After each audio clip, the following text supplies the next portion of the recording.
भक्ति कार्यक्रम में आपका स्वागत है। ओम शांति।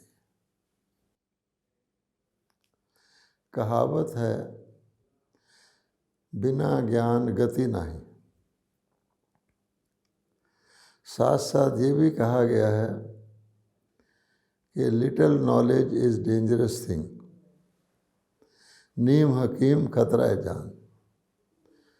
तो कहने का भाव ये हुआ कि किसी चीज़ का भी ज्ञान हो, एक तो वो यथार्थ ज्ञान होना चाहिए, दूसरे में पूरा ज्ञान होना चाहिए, तब ही व्यक्ति सफलता को प्राप्त कर सकता है।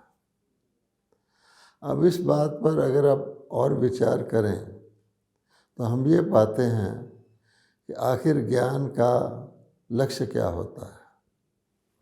ज्ञान एक प्रकार का प्रकाश है, जैसे कि हम कहते हैं अज्ञान अंधकार है, जो व्यक्ति को मार्ग का पता बताता है, मार्ग दर्शाता है।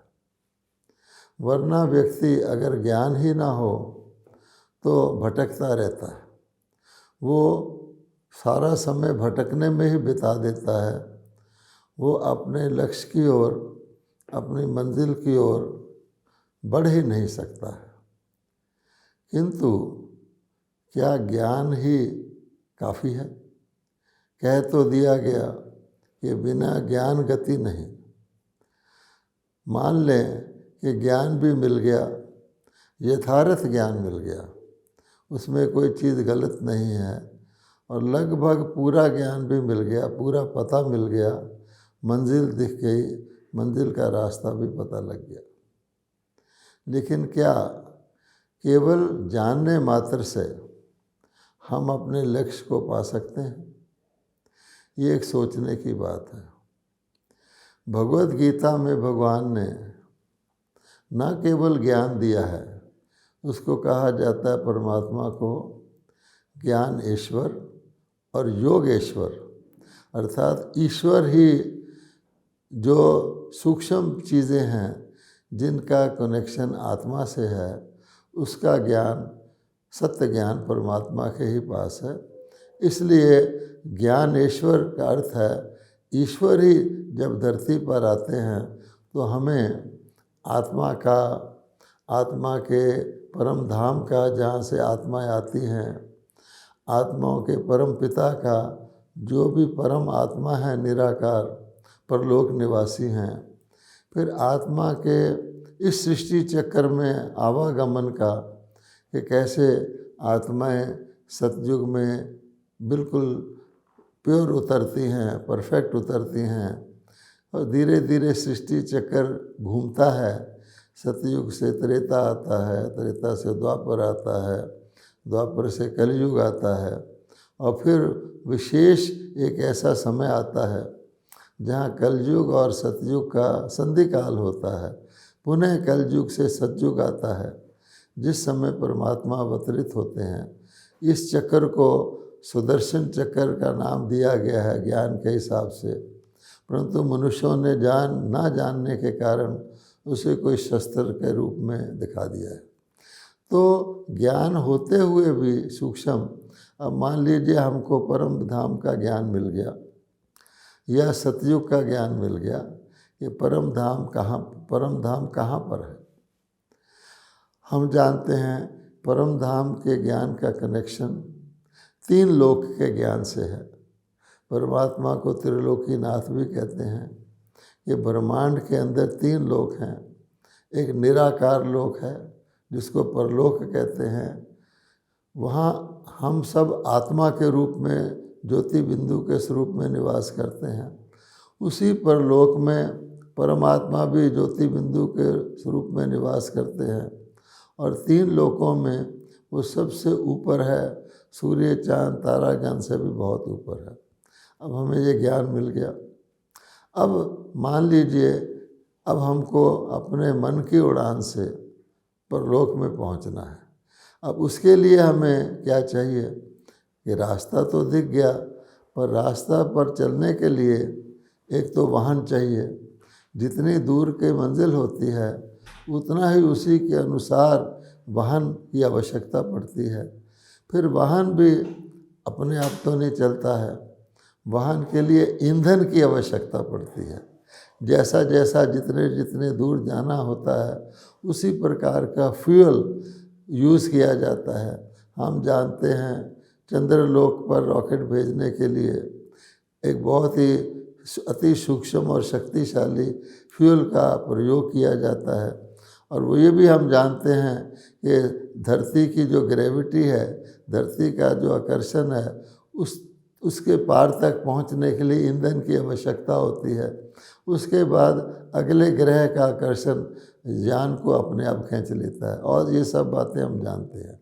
कहने का भाव ये है कि मार्ग मिलने के बाद किसने उस मार्ग पे चलना है और किस प्रकार की ऐसी कौन सी शक्ति या ईंधन है जिसके द्वारा वहाँ पर पहुँचना है। इसीलिए भगवत गीता में फिर कहा गया योगेश्वर कि उस मंजिल पर पहुँचने के लिए, वहाँ पर योग लगाने के लिए, उससे कनेक्ट होने के लिए उसका ज्ञान भी परमात्मा देते हैं कि किसको वहाँ जाना है और किस प्रकार की ऐसी कौन सी फ्यूल है जिसके आधार पर वहाँ पर पहुँचना है। इसलिए भगवत गीता में ज्ञान के अतिरिक्त योग को बहुत महत्व दिया गया है, क्योंकि ज्ञान भी योग का ही है। अगर देखेंगे तो सारी भगवत गीता में ज्ञान है, लेकिन हर गीता के जो चैप्टर है, जो अध्याय है, उस पर किसी न किसी प्रकार के योग का नाम दिया हुआ है, और गीता को योग शास्त्र ही कहा जाता है। और वास्तव में हमारे देश का प्राचीन जो प्रसिद्ध सुप्रसिद्ध योग है, जिसके द्वारा सारा भारत योगियों का देश बन गया था, बल्कि उस समय सारा विश्व ही योगियों के अधीन हो गया था, उस शक्तिशाली योग का वर्णन गीता में है। अब हम आज इसी बात पर चर्चा करेंगे कि वो योग क्या है। अर्थात ज्ञान प्राप्त, सत्य ज्ञान प्राप्त होने के बाद भी हमको योग की आवश्यकता पड़ती है। इसका अगर हम एक संसारिक उदाहरण समझने के लिए लें कि किसी व्यक्ति को ज्ञान होना काफ़ी नहीं है, तो हम जानते हैं कि मान लीजिए कोई व्यक्ति शराब पीना शुरू कर देता है। पहले तो वो शौकिया तौर पे थोड़ी सी शराब पीता है, फिर धीरे धीरे उसे शराब की आदत हो जाती है। फिर आदत से लेकर वो उसका ऐसा स्वभाव बन जाता है, उसके अंदर वो संस्कार आ जाता है कि वो व्यक्ति शराब पिए बिना रह ही नहीं सकता। वो समझता है कि शराब पीने से ही मैं सोच पाऊँगा, ठीक तरह से व्यवहार कर पाऊँगा। तो ऐसी स्थिति में वो चलता रहता है। अब ऐसी स्थिति आ जाती है कि उसके शरीर के फेफड़े खराब हो जाते हैं और उसके समझो मृत्यु तक जाने की नौबत आ जाती है। तो डॉक्टर उसे कहता है, ज्ञान देता है कि देखो, ये ज़िंदगी और मौत का सवाल है। अगर तुम अब भी शराब नहीं छोड़ोगे तो तुम्हारी मृत्यु निश्चित है। अब उसकी बुद्धि में ये बात अच्छी तरह आ जाती है, जागृति भी आ जाती है। वो शराब को छोड़ना भी चाहता है कि कौन मरना चाहता है, किंतु उसके अंदर वो कड़ा संस्कार, एडिक्शन जिसको कहते हैं, बन चुका है। वो सिर्फ बेबस होके कहता है, डॉक्टर साहब मेरी शराब छुड़वा दो। अर्थात ये ज्ञान मिल गया कि ये शराब पीना तेरे लिए मौत की बात है, लेकिन उसको जीवन में लाने के लिए उसको शक्ति चाहिए, उसको विधि चाहिए। इसी प्रकार से जो हम बात कर रहे हैं कि आत्मा को अपने परम धाम जाने के लिए, जहाँ से आत्मा आई है, और परम पिता परमात्मा जो परम पिता हैं, जिनके द्वारा ही आत्मा की कल्याण होता है, सद्गति होती है, उनको जानने के लिए और फिर वहाँ पहुँचने के लिए जो बल चाहिए, जो शक्ति चाहिए, उसका नाम योग है। अब देखिए, योग शब्द बहुत सिंपल है। इसका अर्थ होता है एक चीज़ का दूसरी चीज़ के साथ कनेक्शन। जैसे हम बिजली के तार जोड़ देते हैं, तो जहाँ तक तार जोड़ते जाते हैं वहाँ तक बिजली पहुँच जाती है। इसी प्रकार से जीवन में, सामान्य जीवन में भी हम देखते हैं कि भले हम शरीर के द्वारा हर जगह नहीं पहुँचे हुए होते हैं, एक जगह पर ही होते हैं, किंतु हमारे अंदर, आत्मा के अंदर जो मन की शक्ति है, फैकल्टी है, जिसका काम संकल्प करना है, आत्मा यहाँ बैठे बैठे भी जिस प्रकार का संकल्प करती है, जहाँ वो जाना चाहती है, जिस चीज़ का उसको ज्ञान है, ऑलरेडी एक बार जा चुकी है, वहाँ आत्मा एक संकल्प मात्र में मन को ले जाती है, मन वहाँ पहुँच जाता है। मान लीजिए मेरा कोई रिश्तेदार है, मेरा कोई मित्र है जो विदेश में रहता है, लंदन में रहता है, मेरा उससे संबंध रहा है, अब मैं उसको याद करता हूँ तो लंदन में फ़ौरन मुझे पता है कि वो लंदन में रहता है, उसको संकल्प करने के लिए से ही कि वो मेरा मित्र लंदन में रहता है, मेरे अंदर पूरे के पूरे इमोशंस, उसके बारे में जो मेरी जानकारी है, जितना मेरा उसके साथ संबंध है, उसकी अनुभूति मुझे होने लगती है। और अगर मैं टेलीफोन उठाकर उससे बात करता हूँ तो मेरा जिस प्रकार का उससे संबंध है, जितना स्नेह है, जितनी घनिष्ठता है, उस आधार पर मेरी बातचीत होगी। मुझे नहीं पता वो व्यक्ति लंदन में खड़ा है या बैठा है, कौन सा ड्रेस उसने पहना हुआ है, कुछ पता नहीं है, लेकिन जो हमारा इमोशनल संबंध है उस आधार पर ही मैं बात करता हूँ। कहो भाई कैसे हो, ठीक हो? तो मेरे सामने ना केवल उसकी शक्ल बल्कि उसका पूरा का पूरा चरित्र, पूरा का पूरा व्यक्तित्व मेरे सामने आ जाता है, और जो मेरा उसके साथ संबंध होता है उसी के अनुसार मेरा व्यवहार होता है। ये तो फिर भी फिजिकल है, शरीर के द्वारा हम बोलते हैं, शरीर के द्वारा सुनते हैं। लेकिन अगर और सूक्ष्म चले जाएं कि आत्मा के रूप में, अब शरीर तो परम धाम में नहीं जाता है, शरीर तो हमने यहीं लिया है, यहीं छोड़ना है, और शरीर के साथ शरीर के जितने भी हमारे संबंध हैं और साथ ही जितनी शरीर की वस्तुएं हैं वो तो हमने यहीं धारण की हैं, इसी लोक में धारण की है। और हम जानते हैं इस सृष्टि की अपनी ग्रेविटेशनल पुल है, इस सृष्टि अपनी तरफ आकर्षित करती है ग्रेविटी से, तो इसकी चीज़ें तो इस तरफ ही खींचती हैं। लेकिन आत्मा तो इस सृष्टि की रहने वाली नहीं है, उसने इस सृष्टि पर आकर शरीर धारण किया है, और शरीर के अंदर होने के कारण अब वो शरीर और शरीर से संबंधित वस्तुओं की ही अनुभूति करती है, उनके साथ ही व्यवहार करती है, तो इसलिए शरीर के अंदर उसको अनुभूति होती है। जब वो आध्यात्मिक ज्ञान लेती है, अर्थात वो ईश्वरीय ज्ञान धारण करती है, और उसकी अब ये लक्ष्य होता है कि जिस परम धाम से मैं आया हूँ, वापस मुझे सृष्टि नाटक पूरा होने पर उसी परम धाम में जाना है। और ये भी ज्ञान मुझको भगवान दे देते हैं कि सृष्टि नाटक पूरा होने वाला है, क्योंकि परमात्मा सृष्टि नाटक पूरा होने के समय ही आते हैं, क्योंकि आत्माओं को जब परलोक में जाना होता है उसी समय आकर वो हम आत्माओं को अपने नीचे आने का, इस सृष्टि चक्कर में अपने पार्ट का ज्ञान देते हैं और साथ बताते हैं अब तुमको वापस जाना है। इस हिसाब से अगर हम देखेंगे तो वो सारा ज्ञान होने के बाद अब परमात्मा कहते हैं कि जैसे तुम्हारा मन जहाँ जाना चाहे, जहाँ उसकी रुचि हो, जहाँ उसका स्नेह हो, जहाँ उसको कोई प्राप्ति हो, वहाँ वो एक सेकंड में चले जाता है। अगर आप नहीं भी चाहोगे कि मेरा मन उस तरफ जाए तो चले जाता है, और जहाँ कभी कभी मजबूरी होती है वहाँ भी मन चले जाता है। मजबूरी की हालत में भी जाता है लेकिन जल्दी से वापस आ जाता है। जो ही मजबूरी पूरी होती है तो मन वापस आ जाता है।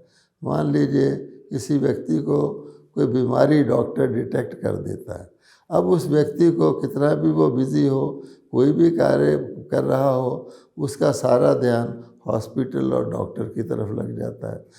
सामान्य जीवन की बातें तो छोड़ो, बहुत बड़ी बड़ी बातों को भी वह त्याग कर, उससे निवृत्ति पाकर वो हॉस्पिटल की तरफ ध्यान करता है।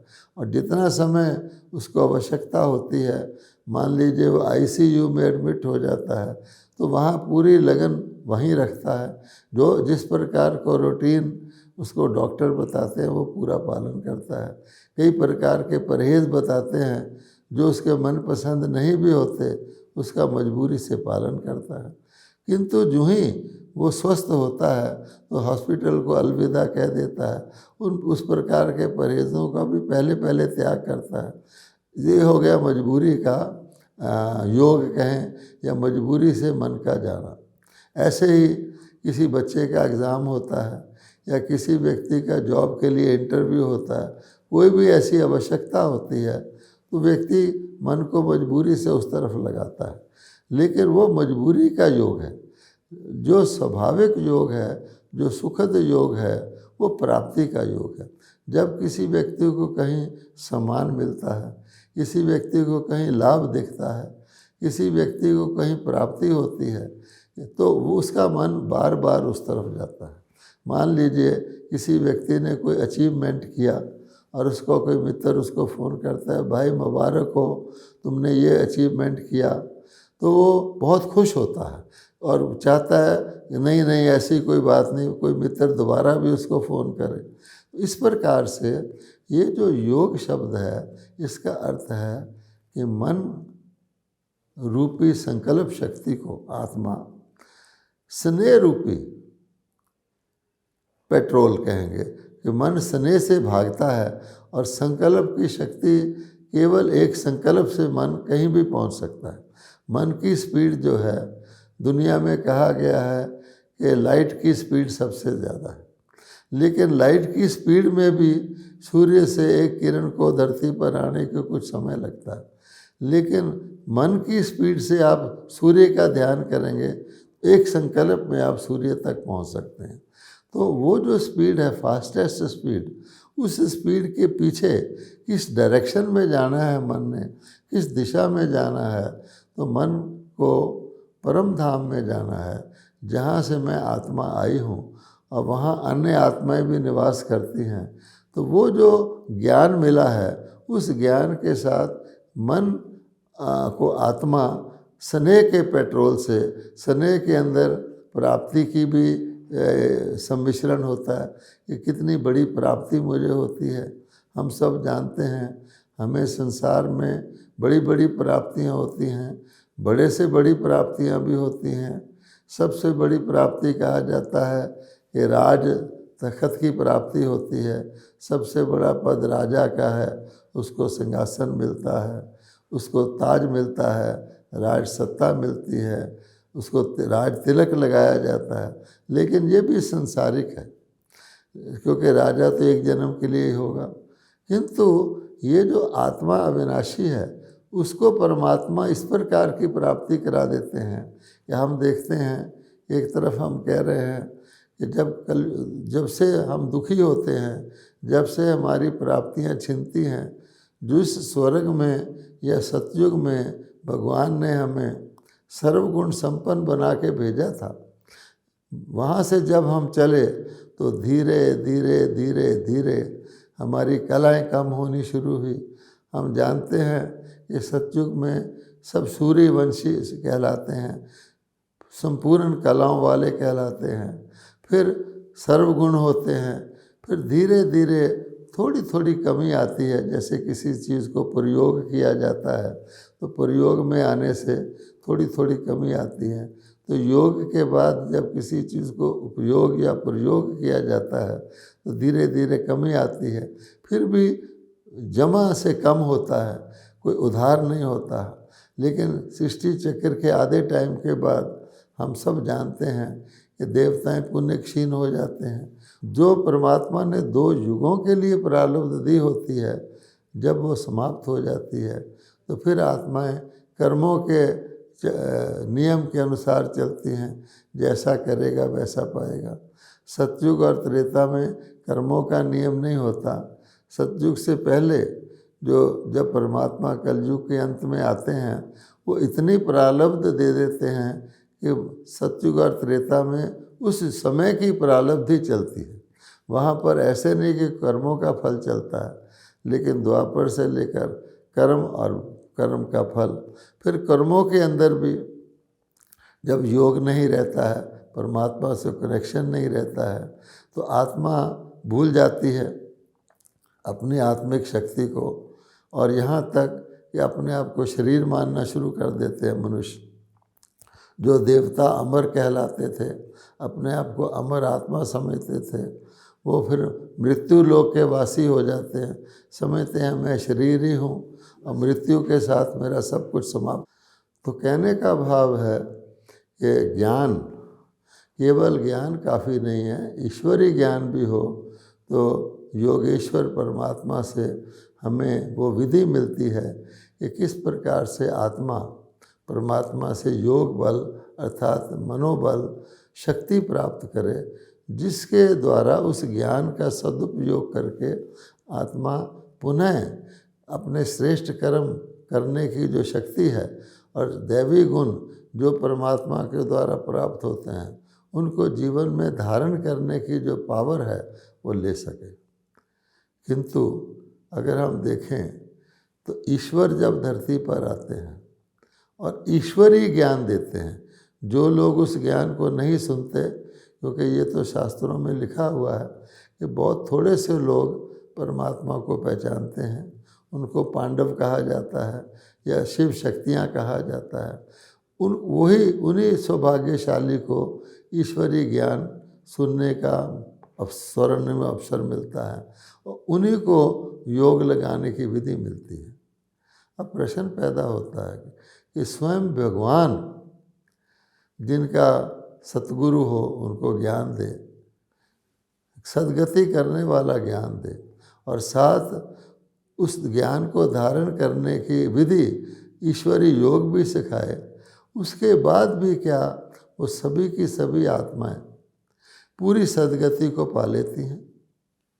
क्या सारी की सारी आत्माएं इतनी दिव्य बन जाती हैं कि सभी की सभी सतयुग के पहले जन्म में अर्थात नए कल्प सृष्टि कल्प जिसके लिए कहा गया है गीता में कि कल्प के आदि में प्रजापिता ब्रह्मा द्वारा यज्ञ रचकर परमात्मा देवताओं को उन्नत करते हैं, तो क्या सारे के सारे देवता इतने ऐसे बन जाते हैं आत्माएं कि सतयुग की आदि में सभी के सभी जन्म लें? ऐसा तो नहीं है। और सतयुग की आदि में भी जो जन्म लेते हैं उनमें भी विश्व महाराजन होते हैं, महाराजा की रॉयल फैमिली होती है, धनिष्ठ प्रजा होती है, फिर उसके बाद छोटी प्रजा भी होती है, दास दासियाँ भी होते हैं, देवी देवताओं के दास दासियाँ भी देवी देवता ही होते हैं। वहाँ कई प्रकार की चीज़ें उपलब्धियाँ तो हैं कि सबकी आयु पूरी है, किसी को रोग शोक नहीं है और हर प्रकार के सुख के साधन हैं, दुख का नाम निशान नहीं है, अशांति नहीं है, चिंता भय नहीं है, किंतु मर्तबे में तो फर्क होता है। अब ऐसा क्यों होता है? इसलिए अब हम आते हैं जो तीसरा सब्जेक्ट भगवान बताते हैं कि मैंने ईश्वरीय ज्ञान दिया, ईश्वरीय योग सिखाया योगेश्वर परमात्मा ने, लेकिन इस ज्ञान और योग को जिन्होंने लिया उन्होंने कितना धारण किया?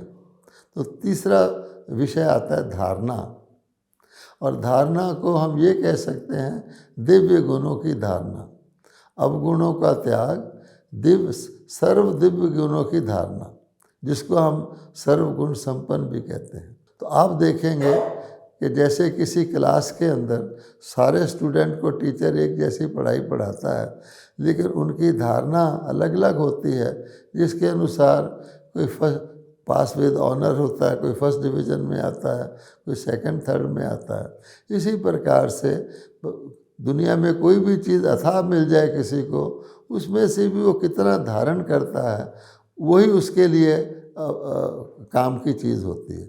आपको अनेक प्रकार के हेल्दी भोजन मिल जाएं, लेकिन आपने उनमें से कितना भोजन लेकर आपका डाइजेस्टिव पावर कितना है, कितना उसको धारण किया, वही आपको शक्ति देगा। इसी प्रकार से तो धारणा, दिव्य गुणों की धारणा ज्ञान और योग के द्वारा जितनी हम करते हैं उसी अनुसार हम गुण संपन्न, सर्वगुण संपन्न, सदा के लिए सर्वगुण संपन्न अर्थात 2 युग के लिए बनते हैं। इस प्रकार से चौथा सब्जेक्ट सेवा है ये व्यक्ति जब कोई सी चीज़ को संपन्नता तक प्राप्त कर लेता है तो ऑटोमेटिकली दूसरों को देना शुरू करता है। जैसे सूर्य है, सूर्य प्रकाश और गर्मी लगातार देता रहता है। सागर है, वो लगातार पानी देता रहता है, उसको कहा जाता है देवता। तो इन दिव्य गुणों की दूसरों को देना, उनकी सेवा करना, ईश्वरी सेवा, उनको भी ज्ञान मार्ग पे चलाना। क्योंकि भगवान कहते हैं मैं सभी को स्वयं ज्ञान नहीं देता हूँ, क्योंकि मैं दुख सुख से कर्म भोग से न्यारा हूँ।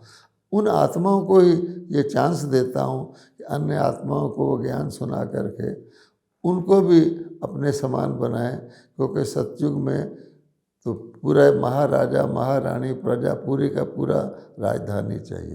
तो ये चारों सब्जेक्ट्स की एक दूसरे पर निर्भरता है और इनकी आवश्यकता है। इस ओर ध्यान देकर ही हम अपने पुरुषार्थ में संपन्न हो सकते हैं। ओम शांति।